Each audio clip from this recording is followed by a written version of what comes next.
জিন তো খুব বেশি শক্তিশালী না।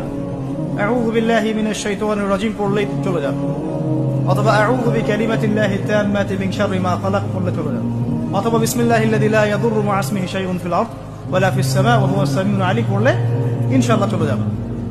জিন তো খুব বেশি শক্তিশালী না। আউযু বিল্লাহি মিনাশ শাইতানির রাজিম পড়লেই চলে যাবে। আল্লাহুম্মা ইন্নী আউযু বিকা মিনাল খুবুসি ওয়াল খাবাইস।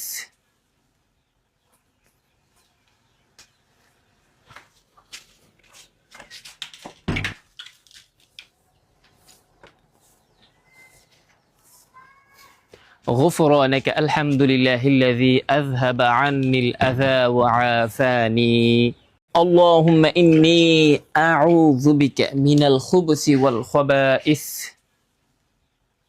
যে ব্যক্তি জুম্মার দিনে অন্তত একবার এই দোয়াটি পড়বে, আল্লাহ তার সকল গুনাহ মাফ করে দেবেন। এমনকি তার গুনাহ যদি আকাশের সমান বা সমুদ্রের পানির বিন্দুর সমানও হয়, তবুও আল্লাহ তাকে ক্ষমা করে দেবেন। তার অবস্থা হবে এমন যেন সে তার মায়ের গর্ভ থেকে আজই ভূমিষ্ঠ হয়েছে। আপনার মাধ্যমে যদি কেউ এই দোয়াটি শিখে এবং আমল করে আর তার জীবনের সব গুনাহ মাফ হয়ে যায়, তবে এর সওয়াব আপনিও পাবেন। আর যদি আপনি এটি না জানান, তবে কিয়ামতের দিন আপনাকে এই বিষয়ে প্রশ্ন করা হবে। দোয়াটি হলো আস্তাগফিরুল্লাহাল আযীম আল্লাযী লা ইলাহা ইল্লা হু আল হাইয়ুল কাইয়্যুম ওয়া আতুবু ইলাইহি।